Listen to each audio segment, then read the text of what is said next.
Good morning class 8th। आज मुझे लग रहा है जैसे मैं बहुत दिनों के बाद आपको पढ़ा रही हूँ बच्चों।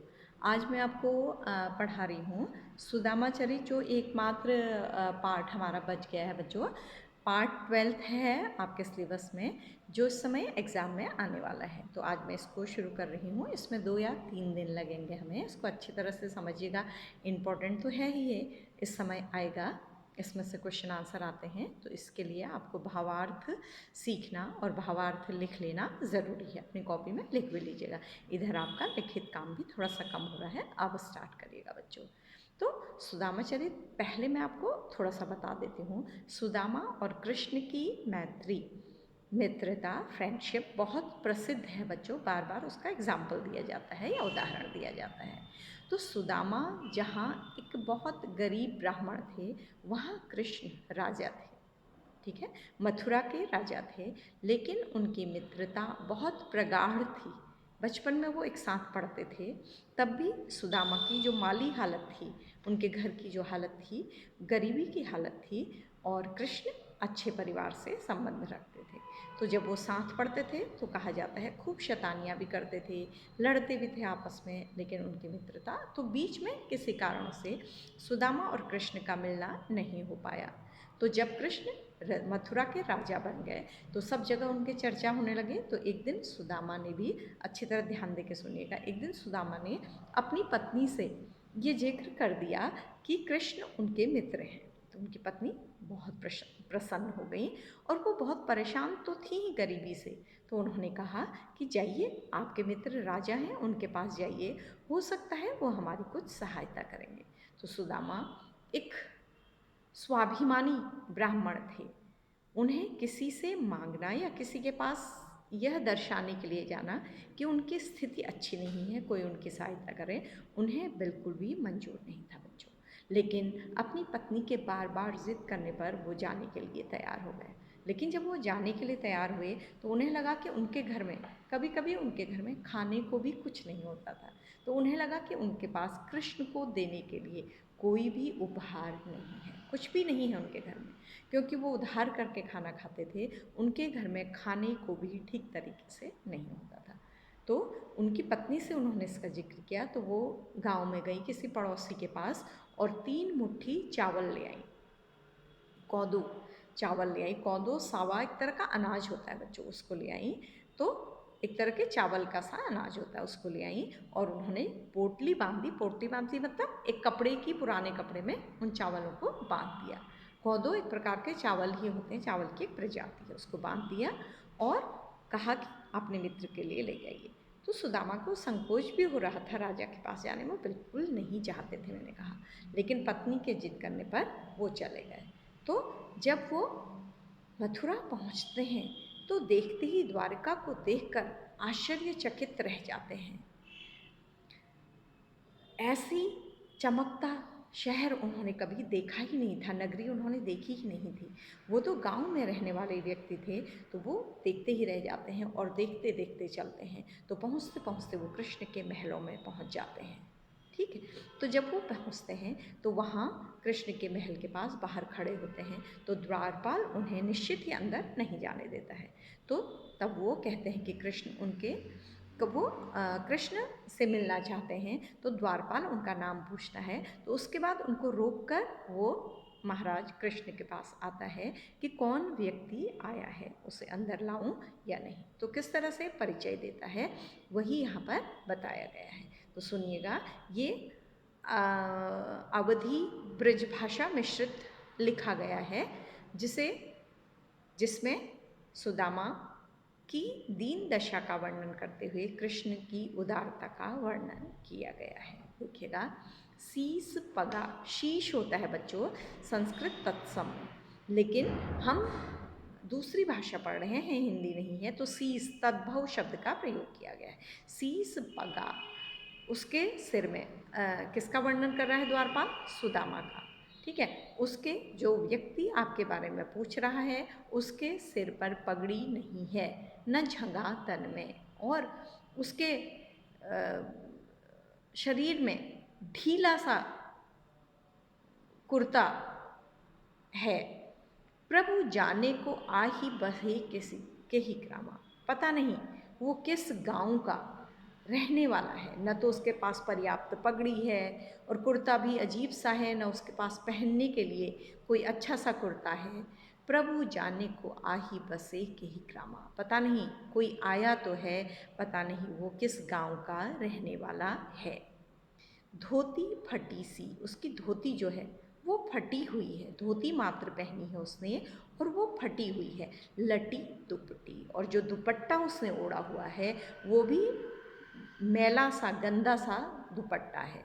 अरु पाय उपानह को नहीं सामा, और उसके पास पाय पैरों में उपानह जूते की नहीं सामा, समर्थ भी उसके पास नहीं है। मतलब उसने पैर में जूते भी नहीं पहने हुए हैं, उसके पास इतनी सामर्थ्य नहीं है कि वो अपने पैरों के लिए क्या खरीद सके, जूते खरीद सके।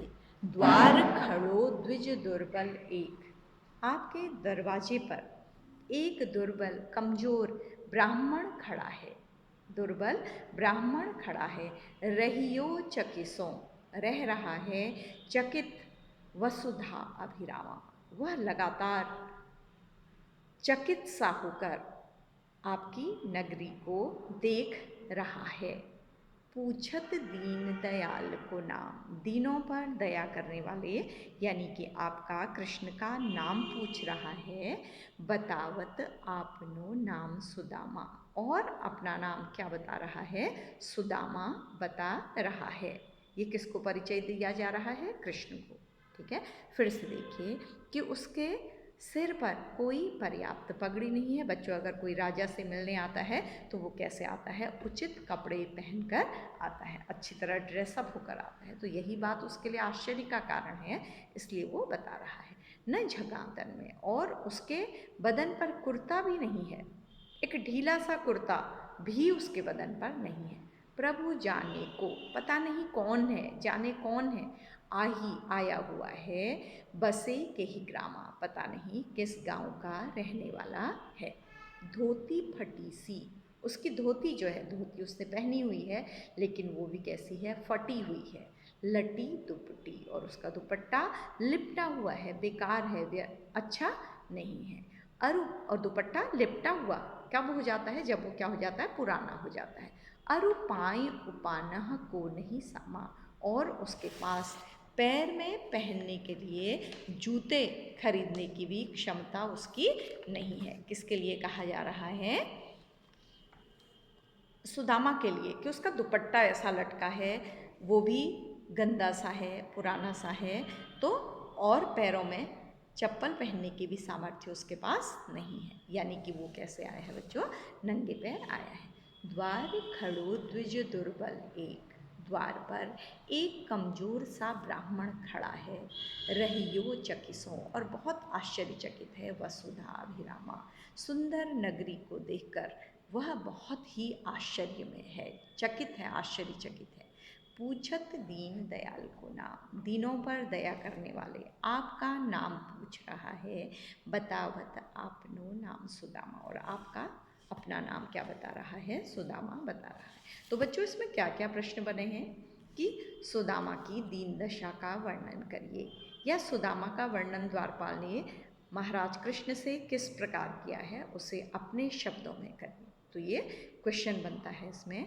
और सुदामा आश्चर्य से, कभी आपके एमसीक्यू के होंगे तो सुदामा आश्चर्य से शहर को क्यों देख रहे हैं, क्यों देख रहे हैं, क्योंकि उन्होंने इतना सुंदर नगर पहले नहीं देखा है, वहाँ के वैभव को, वहाँ की संपन्नता को देख रहे हैं।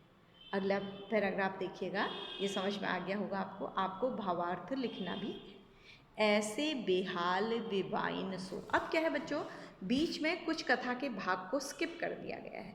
तो हुआ क्या कि जब द्वारपाल ने सुदामा नाम बताया तो कहते हैं कि कृष्ण नंगे पैर ही सुदामा को लेने दौड़ के आ गए गेट पर। उन्होंने अपने राज सिंहासन को छोड़ा और चप्पल पहनने का भी इंतजार नहीं किया, जूते पहनने का भी, नंगे पैर दौड़ कर आए, सुदामा का हाथ पकड़कर उनसे गले मिले और उनको अपने राजमहल में ले गए।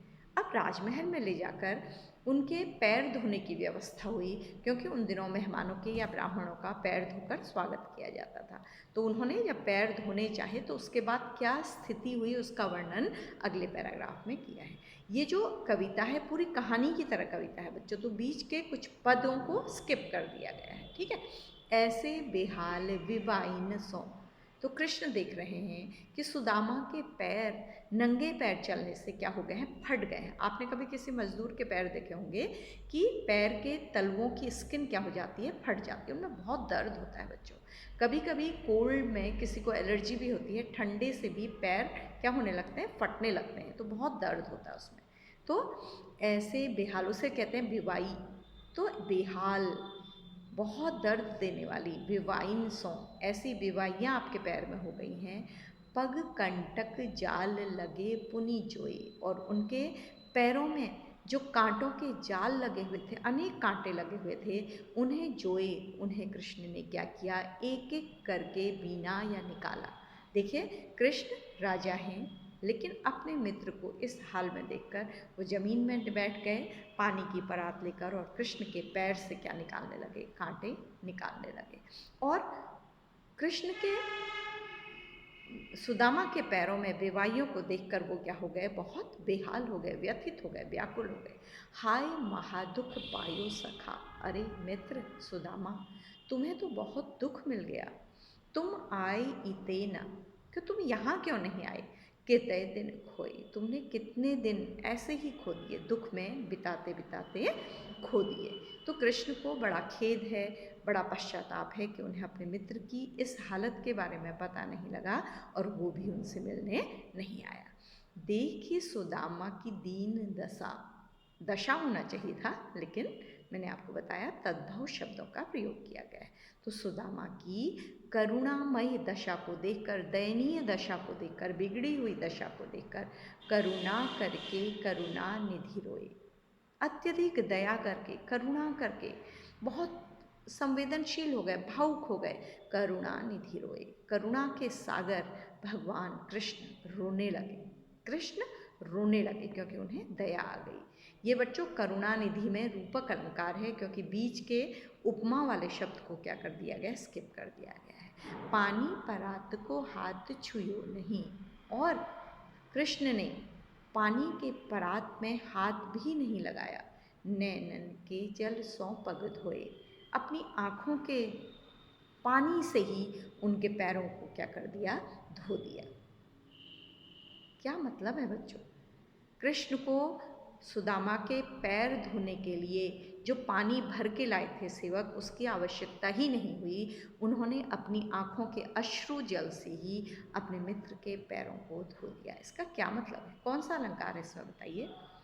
अतिशयोक्ति अलंकार है बच्चों। आंसू से क्या किसी के पैर धुलते हैं, नहीं धुलते हैं, लेकिन ये पराकाष्ठा है मित्र के प्रति संवेदनशील होने की, कि कृष्ण उनके पैर धोते रहे और रोते रहे। तो उसको कवि ने कैसे बताया है, पानी परात को हाथ छुयो नहीं, पानी भरा हुआ जो पानी आया था उसको कृष्ण ने हाथ ही नहीं लगाया, केवल आँखों के पानी से ही, अश्रु जल से ही अपने मित्र सुदामा के पैर धो दिए। यानी कि पैर धोते धोते वो इतना रोए कि पानी के साथ उनके आंसू भी पैर धोने के पानी में मिलते रहे।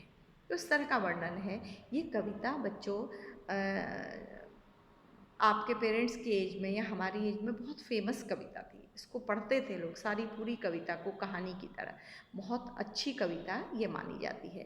इसके बाद भी कहते हैं लोग कि बहुत लोगों ने इस तरह की कविताएं लिखने की कोशिश की, लेकिन वो लिख नहीं पाए। कृष्ण और सुदामा की मित्रता पर ये कहानी जो कविता के रूप में लिखी गई है, ये बहुत प्रसिद्ध है। तो आज के लिए बस इतना ही। इसके पश्चात हम इस पाठ को अगली कक्षा में पढ़ाएंगे।